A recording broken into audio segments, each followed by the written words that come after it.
ગુજરાતનો પ્રિય અને પરંપરાગત તહેવાર ઉત્તરાયણ આવતીકાલે ઉજવાઈ રહ્યો છે. ઉત્તરાયણને લઈને પાંથાવાડા શહેરના બજારમાં આજે સવારથી જ ભારે ભીડ જોવા મળી રહી છે.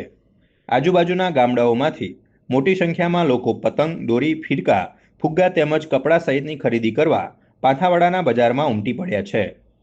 આવતીકાલે વહેલી સવારથી જ પતંગ રસિયાઓ છત અને ટેરેસ પર ચડીને પતંગ ઉડાવવાની તૈયારીઓમાં છે.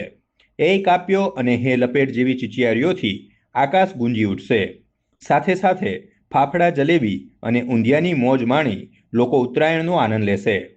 પતંગ સ્ટોરના વેપારીઓએ જણાવ્યું હતું કે ગત વર્ષની તુલનામાં આ વર્ષે મોંઘવારીના કારણે પતંગ, દોરી અને ફિરકા સહિતના ભાવોમાં વધારો થયો છે, જેના કારણે પતંગ રસિયાઓના ખિસ્સા પર થોડો ભાર પડશે.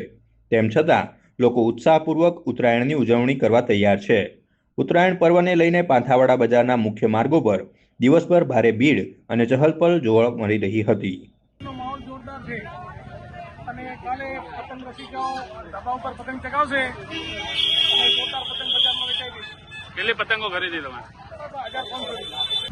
આવતીકાલે 14 તારીખ એટલે મકર સંક્રાંતિનો દિવસ છે. પાંથાવાડા બજારની અંદર યુવાનો ધૂમધામ ખરીદી કરી રહ્યા છે.